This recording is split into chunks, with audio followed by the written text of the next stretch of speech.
Hello my dear students, আজকে আমরা class 11-এর দেখো রাসায়নিক বন্ধনের যে পার্টটা নিয়ে আলোচনা করব সেটা অসমযোজ্যতা। অসমযোজী বন্ধন এটা কীরকম? সমযোজী বন্ধনে দেখো, যখন দুটো মৌল মিলে সমযোজী বন্ধন তৈরি করে তখন প্রত্যেকে একটা করে ইলেকট্রন দিয়ে বন্ধন তৈরি করে। যেমন দেখো এইচ আর সিএল যখন যুক্ত হয়, এই একটা ইলেকট্রন দেয় আর ক্লোরিনও একটা ইলেকট্রন দিয়ে একটা সমযোজী বন্ধন তৈরি করে, ফলে তৈরি হয় HCl। এখানে প্রত্যেকে একটা ইলেকট্রন দিয়ে সমযোজী বন্ধন তৈরি করলো। অসমযোজীর ক্ষেত্রে কী হয়, ধরো দুটো মৌল যখন যুক্ত হচ্ছে, এ আর বি মিলে ধরো অসমযোজী বন্ধন AB তৈরি করছে। এক্ষেত্রে দেখো এ দুটো ইলেকট্রন দান করছে আর একজন দুটো ইলেকট্রন গ্রহণ করছে। অর্থাৎ কি, এখানে যেমন প্রত্যেকে দুটো করে ইলেকট্রন দিচ্ছিল, মানে প্রত্যেকে একটা করে ইলেকট্রন দিয়ে একটা সমযোজী বন্ধন করছে। এটা সমযোজী কেন না, প্রত্যেকে দেখো ইলেকট্রন সমানভাবে দিচ্ছে। এক্ষেত্রে দেখো অসমযোজী, কারণ কি এখানে একজন দুটো ইলেকট্রন দিচ্ছে আর একজন দুটো ইলেকট্রন নিচ্ছে, ফলে কি এদের মধ্যে যে বন্ধনটা হচ্ছে সেটা হচ্ছে অসমযোজী বন্ধন। এটাকে দেখানো হয় এইভাবে তীর দিয়ে, অর্থাৎ যে ইলেকট্রন দিচ্ছে তার দিক থেকে যাকে দিচ্ছে তার দিকে তীর। এটা হচ্ছে অসমযোজী বন্ধন। তাহলে অসমযোজী বন্ধন গঠন কখন হবে, কী শর্তে?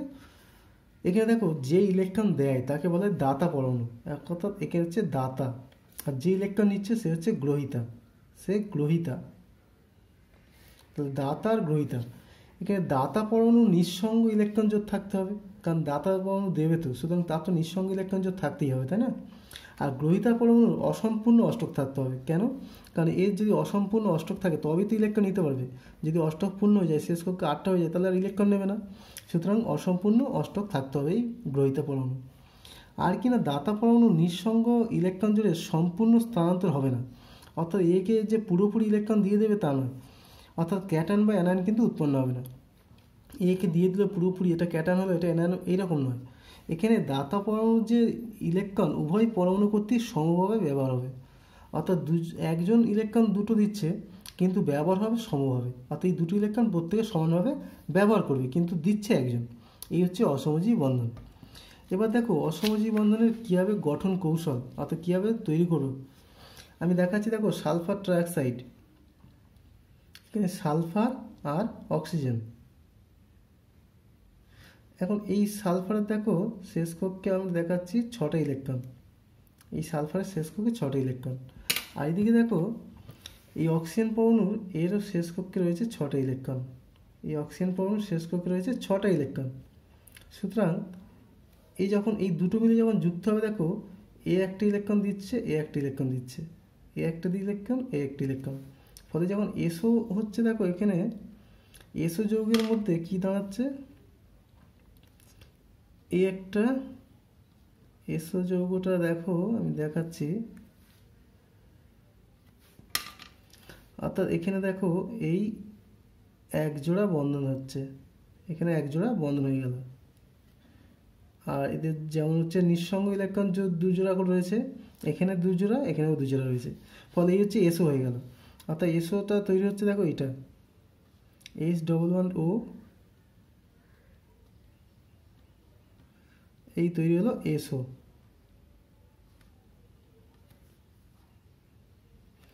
এখন দেখো এই যে এসওটা হয়ে গেল, প্রত্যেকে দেখো শেষ কক্ষে 8টা করে পূরণ হয়ে গেল, কিন্তু তাহলে আরও দুটো এর সঙ্গে আরও দুটো অক্সিজেন যখন যুক্ত হবে তাহলে কী হবে, দেখো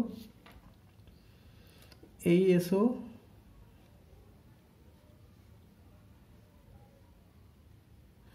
এবার দেখো এর সঙ্গে আরও যখন দুটো অক্সিজেন যুক্ত হবে, তাহলে আরেকটা অক্সিজেন আমি দেখো এখানে লিখছি, এই একটা অক্সিজেন আর এই একটা অক্সিজেন, দুটো অক্সিজেন যুক্ত হতে চাইছে।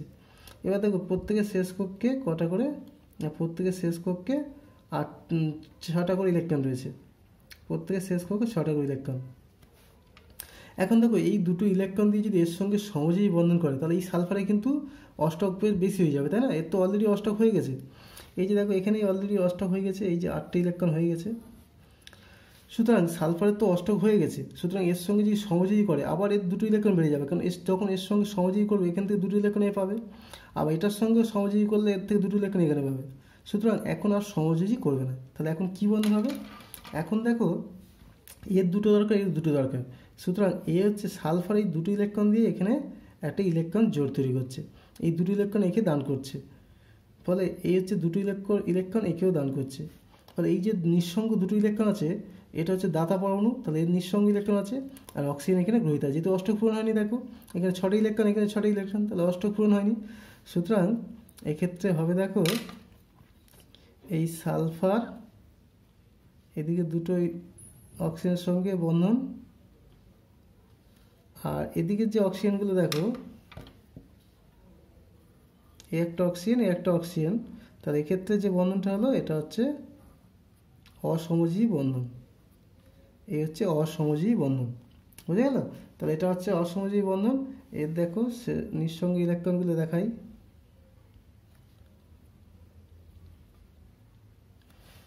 তাহলে এই হচ্ছে তোমার SO3। এইভাবে তোমার অসমজীবী বন্ধন তৈরি হচ্ছে। অর্থাৎ এখানে দেখো দুটো অসমজীবী বন্ধন দেখানো হয়েছে এই তীর চিহ্ন দিয়ে, এই দুটো হচ্ছে অসমজীবী বন্ধন। এইভাবে তোমার অসমজীবী যৌগ তৈরি হয়। আমি আরও কয়েকটা দেখাবো, দেখো।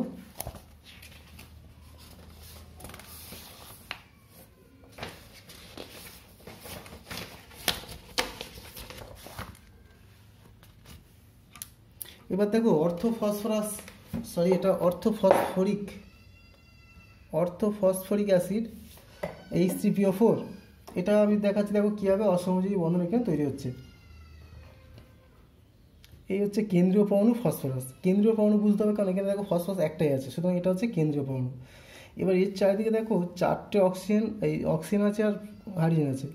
হাইড্রোজেনগুলোর যোজ্যতা কম, ওই জন্য হাইড্রোজেনগুলো একদম ধারে থাকবে, সুতরাং ফসফরাসে পরে অক্সিজেন থাকবে। সুতরাং এই ফসফরাসের সঙ্গে দেখো আমি 4টে অক্সিজেন চারদিকে যোগ করলাম। কীভাবে করতে হবে বুঝতে পারছো তো? অক্সিজেনের যোজ্যতা বেশি, হাইড্রোজেনের যোজ্যতা কম, সেই জন্য হাইড্রোজেন কিন্তু মাঝখানে থাকবে না, হাইড্রোজেন ধারে থাকবে। যার যোজ্যতা কম সে ধারে থাকবে, কারণ যোজ্যতা মানে যুক্ত হওয়ার ক্ষমতা। যার ক্ষমতা বেশি সে মাঝখানে থাকবে।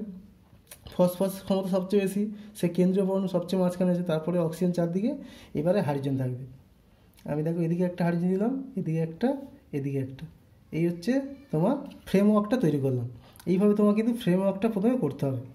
এবার দেখো আমি ইলেকট্রনগুলো দেখাই। ফসফরাসের কটা ইলেকট্রন? 5টা ইলেকট্রন। শেষ কক্ষে 5টা ইলেকট্রন লিখে নাও, এই 5টা ইলেকট্রন। এবার দেখো আমি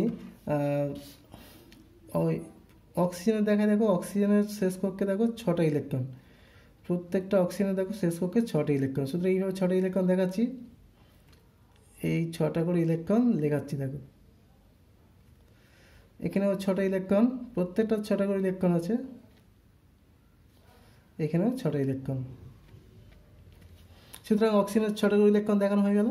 এবার দেখো হাইড্রোজেনের রয়েছে 1টা করে ইলেকট্রন। এই হাইড্রোজেনের একটা, এই হাইড্রোজেনের একটা, এই হাইড্রোজেনের একটা ইলেকট্রন, এই হাইড্রোজেনের একটা ইলেকট্রন। ঠিক আছে, সরি এটা হাইড্রোজেন না, এটা ভুল করে লেখা হয়ে গেল, এটা বাদ দিয়ে দিই।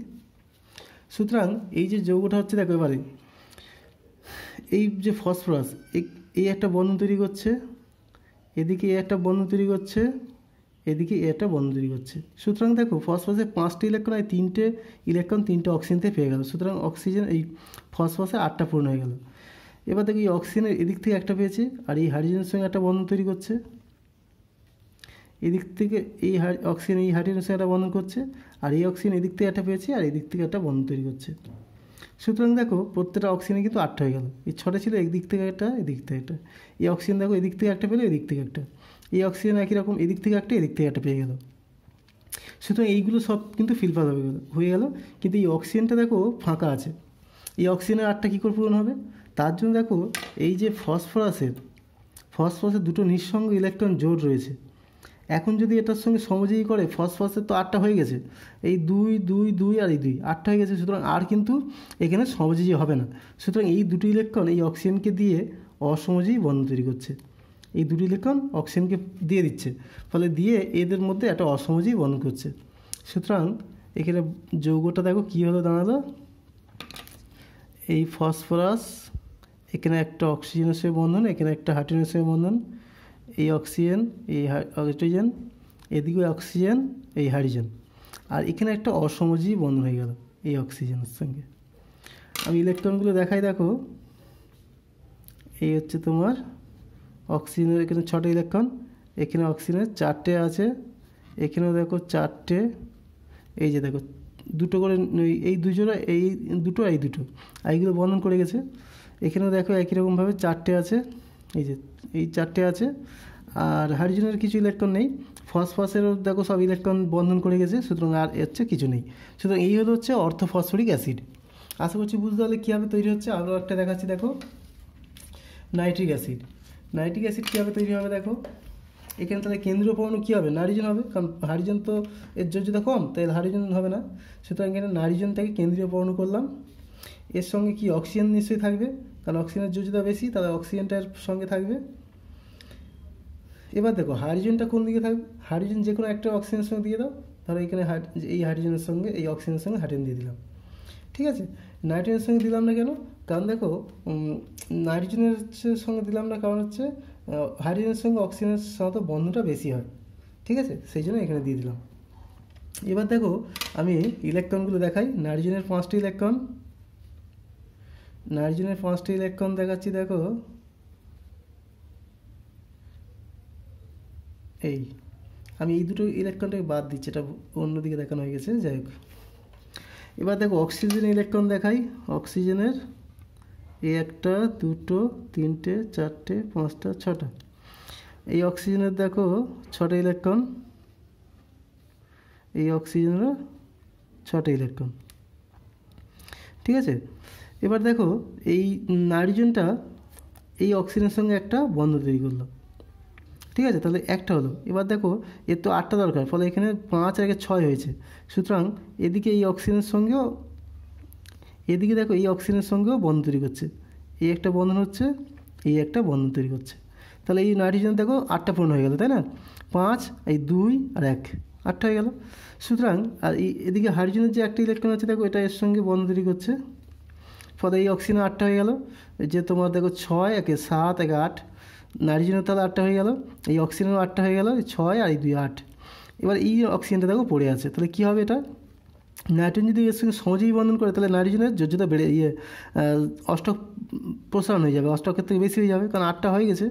সুতরাং নাইট্রোজেন এর সঙ্গে আর সমযোজী বন্ধন করবে না, তাহলে এই অক্সিজেনকে নেবে কী হবে, এটা হচ্ছে অসমযোজী বন্ধনের মাধ্যমে যুক্ত হবে। এইভাবে অসমযোজী বন্ধনের সঙ্গে নাইট্রোজেনের সঙ্গে অক্সিজেনের বন্ধন তৈরি হবে। সুতরাং এই হচ্ছে তোমার গঠনটা তৈরি হলো।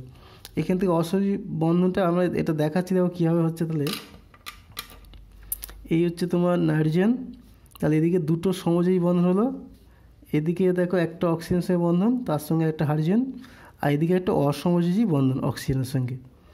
সুতরাং আমি যদি ইলেকট্রনগুলোকে দেখাই, এই অক্সিজেনের সঙ্গে 4টে ইলেকট্রন রয়েছে, এই অক্সিজেনের সঙ্গে 4টে ইলেকট্রন রয়েছে, আর এই অক্সিজেনের সঙ্গে দেখো 6টা ইলেকট্রন রয়েছে, 3 জোড়া, কারণ এর সঙ্গে সমযোজী হয়নি তো, এর থেকে 2টো ইলেকট্রন এখানে এসছে। সুতরাং এই হচ্ছে নাইট্রিক অ্যাসিডের গঠন। এইভাবে তোমার নাইট্রিক অ্যাসিডের গঠনটা আমরা পেয়ে গেলাম। এইভাবে গঠনগুলো করতে হবে। আরও আমি দেখো 2-1টা দেখাচ্ছি।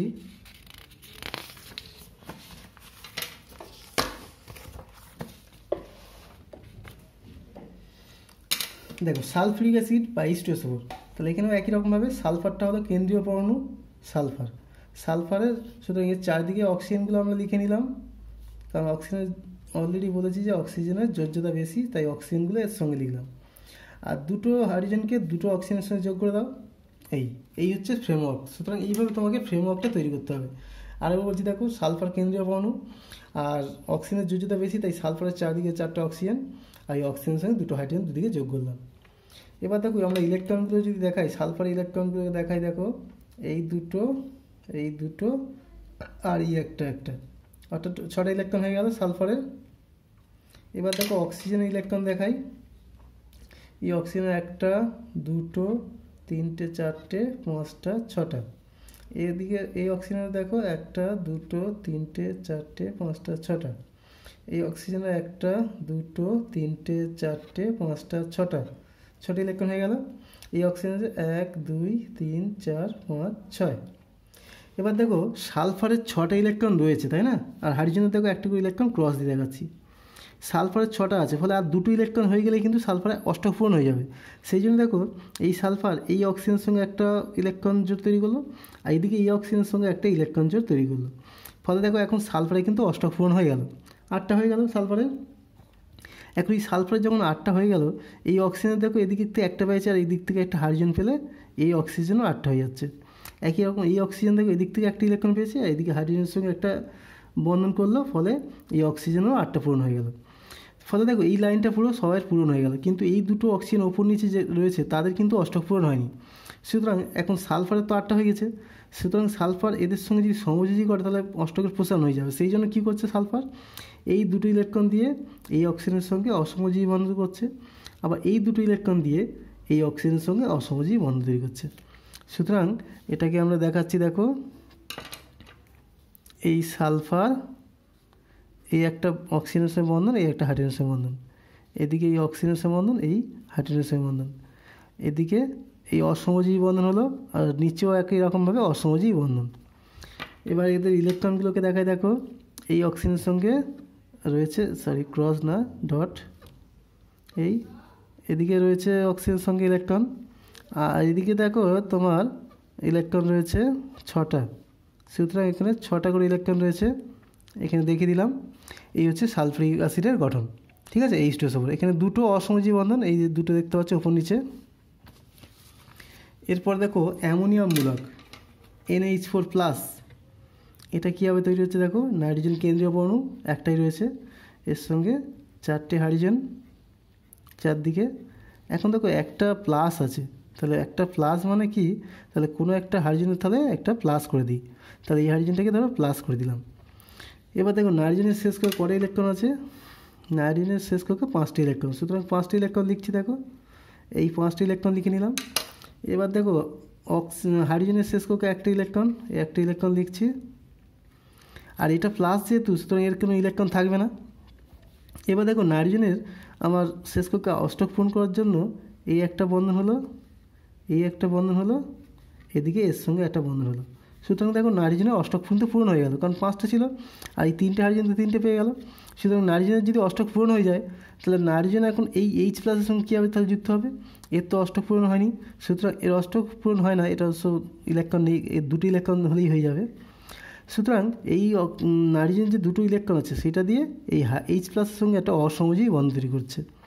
ফলে দেখো এখানে কি হচ্ছে, যৌগটা এই নাইট্রোজেন, তাহলে এদিকে একটা সমযোজী বন্ধন, এদিকেও একটা সমযোজী, এদিকেও একটা সমযোজী, আর এখানে একটা তৈরি হলো অসমযোজী বন্ধন, এটা ঠিক আছে। এই একটা হাইড্রোজেনের সঙ্গে অসমযোজী বন্ধন তৈরি হলো, সুতরাং এই হচ্ছে NH4+, তার 3টে সমযোজী একটা অসমযোজী বন্ধন তৈরি হলো।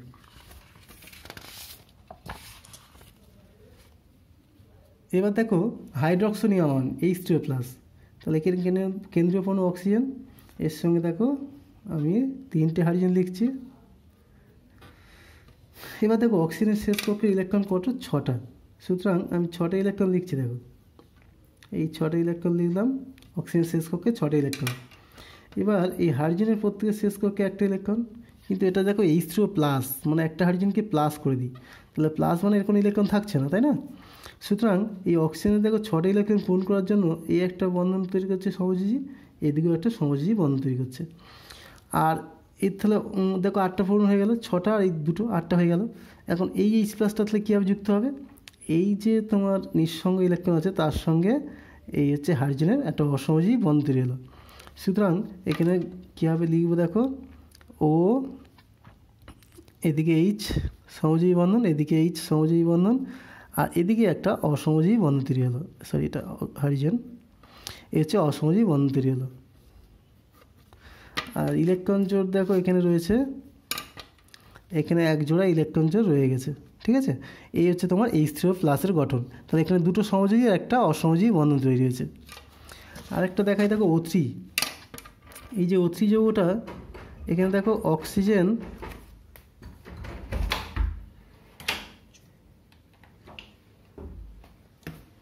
এখানে দেখো অক্সিজেন যেটা রয়েছে, তাহলে যে কোনো একটাকে কেন্দ্রীয় পরমাণু করছি O3, অক্সিজেনের শেষ কক্ষে ইলেকট্রন দেখো 6টা রয়েছে, সুতরাং এই দুটো, দুটো আর এই দুটো।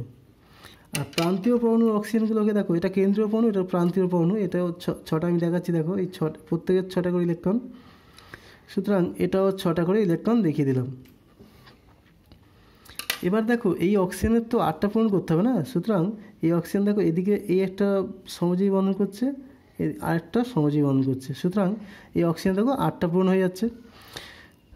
এই অক্সিজেনের দেখো 8টা পূরণ, এই 6টা আর 2টো 8টা, আর এই অক্সিজেন দেখো এই 6টা আর 2টো 8টা, অর্থাৎ এটাকে যদি আমরা গোল করে দেখাই, দেখো এইরকম, এই 8টা আর এই অক্সিজেনের দেখো এইরকমভাবে 8টা পূরণ হয়ে গেল।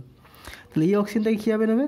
সুতরাং এক্ষেত্রে এই যে দুটো ইলেকট্রন নিঃসঙ্গ আছে এটার সঙ্গে এই অক্সিজেনটা একটা অসমযোজী বন্ধন, এই দুটো নিঃসঙ্গ ইলেকট্রন দিয়ে এই অক্সিজেনকে যুক্ত করছে। সুতরাং এটা কীরকম দেখা হবে দেখো, ও এখানে সমযোজী দ্বিবন্ধন ও, আর এখানে একটা অসমযোজী বন্ধন ও। আর ইলেকট্রনগুলোকে যদি দেখাই দেখো এখানে একটা নিঃসঙ্গ রয়ে গেছে, আর এই যে অক্সিজেনটা রয়েছে এখানে দুটো নিঃসঙ্গ ইলেকট্রন জোড় রয়ে গেছে, আর এটার সঙ্গে 3 জোড়া নিঃসঙ্গ ইলেকট্রন যে রয়ে গেছে। এই হচ্ছে ওজন বা O3। ঠিক আছে, এইভাবে তোমার ওজন বা O3 তৈরি হবে। আশা করছি দেখো অসমযোজী বন্ধন কেমনভাবে তৈরি হয়, অসমযোজী কখন তৈরি হয় সেটা বুঝতে পারলে। আমি আর একটা দেখাবো দেখো, যেখানে তড়িৎযোজী, সমযোজী এবং অসমযোজী বন্ধন একসঙ্গে থাকে। তড়িৎযোজ্যতা, সমযোজ্যতা এবং অসমযোজ্যতা একসঙ্গে সহাবস্থান। এরকম একটা উদাহরণ দিয়ে দেখা, ধরো তৈরি হচ্ছে HrCl। HCl এর মধ্যে একটা সমযোজী বন্ধন তৈরি হয়। দেখো HCl এর মধ্যে একটা সমযোজী বন্ধন তৈরি হয়, এই ক্লোরিনের 7টা ইলেকট্রন আর হাইড্রোজেন একটা, ফলে এদের মধ্যে একটা অসমযোজী বন্ধন তৈরি হচ্ছে HCl। ফলে এখানে একটা সমযোজী বন্ধন হয়েছে। আবার দেখো যে NH3 যখন দেখাচ্ছি দেখো, NH3-তে নাইট্রোজেনের শেষ কক্ষে দেখো 5টি ইলেকট্রন আর 3টে হাইড্রোজেনের, প্রত্যেকে দেখো একটা ইলেকট্রন রয়েছে। এই একটা সমযোজী বন্ধন, একটা সমযোজী বন্ধন, একটা সমযোজী বন্ধন। সুতরাং এইখান থেকে তৈরি হচ্ছে দেখো অ্যামোনিয়া। এই হচ্ছে তোমার অ্যামোনিয়া তৈরি হচ্ছে। তাহলে এখানে 3টে সমযোজী বন্ধন। তাহলে এখনও পর্যন্ত দেখো HCl আর অ্যামোনিয়া দুটো দেখালাম, এটা হচ্ছে সমযোজী বন্ধন। এবার ধরো যুক্ত হচ্ছে NH3 প্লাস HCl, যুক্ত হয়ে তৈরি হচ্ছে NH4Cl। এই যে অ্যামোনিয়াম ক্লোরাইড যৌগটা যদি দেখি দেখো, এই অ্যামোনিয়াম ক্লোরাইডের মধ্যে এটাকে ভেঙে লিখলে হয় NH4 প্লাস আর Cl মাইনাস, অর্থাৎ অ্যামোনিয়াম মূলক আর হচ্ছে Cl মাইনাস। তাহলে এখানে দেখো এই যে প্লাস মাইনাস, তাহলে এদের মধ্যে একটা তড়িৎযোজী বন্ধন রয়েছে। আর এই অ্যামোনিয়ামটা কীভাবে তৈরি হচ্ছে দেখো, অ্যামোনিয়ামটা এইভাবে তৈরি হচ্ছে, অলরেডি আমি দেখেছি, তার আরেকবার দেখাচ্ছি দেখো। অ্যামোনিয়াম এখানে নাইট্রোজেনের শেষ কক্ষে কটা ইলেকট্রন আছে, নাইট্রোজেনের শেষ কক্ষে দেখো 5টি ইলেকট্রন, তাই না? আর হচ্ছে প্রত্যেকটা হাইড্রোজেনের একটা করে ইলেকট্রন। এটা NH4 প্লাস, তাই একটা হাইড্রোজেনটা প্লাস করে দিলাম, এর কোনো ইলেকট্রন থাকছে না তাহলে ইলেকট্রন। এবার দেখো এখানে একটা সমযোজী বন্ধন হলো, এখানে একটা সমযোজী বন্ধন হলো, এখানে একটা সমযোজী বন্ধন। আর এই যে দুটো নিঃসঙ্গ ইলেকট্রন আছে এটা দিয়ে এর সঙ্গে অসমযোজী বন্ধন করছে, কারণ কি নাইট্রোজেন অলরেডি 8টা পূরণ হয়ে গেছে, তাহলে এর সঙ্গে অসমযোজী একটা বন্ধন করলো। ফলে এই যে অ্যামোনিয়ামটা তৈরি হচ্ছে দেখো এটা সমযোজী, এটা সমযোজী, এটা সমযোজী, আর এইখানটা হলো অসমযোজী। এই হচ্ছে NH4 প্লাস, তার সঙ্গে Cl মাইনাস। তাহলে এদের মধ্যে রয়েছে প্লাস মাইনাস, এই তড়িৎযোজী বন্ধন, এটা হচ্ছে তড়িৎযোজী বন্ধন, তড়িৎযোজী। আর এই হচ্ছে অসমযোজী বন্ধন, অসমযোজী। আর এইগুলো হচ্ছে তোমার এই যে বন্ধনগুলো, এটা সমযোজী। তাহলে অ্যামোনিয়াম ক্লোরাইড এমন একটা যৌগ যেখানে 3 রকম বন্ধন আছে। তাহলে NH4Cl, এটা 3 ধরনের বন্ধন। একই রকমভাবে NH4OH, এখানেও একই রকমভাবে 3 ধরনের বন্ধন আছে অ্যামোনিয়াম হাইড্রোক্সাইড। সুতরাং আশা করছি তোমরা অসমযোজী বন্ধনটা বুঝতে পারলে, অসমযোজী বন্ধন কীভাবে গঠিত হয়, কী কী শর্তে গঠিত হয় এবং কীভাবে তৈরি করা হয় যৌগগুলো। নেক্সট ভিডিও আমরা পরের কিছু নিয়ে আলোচনা করব, ঠিক আছে?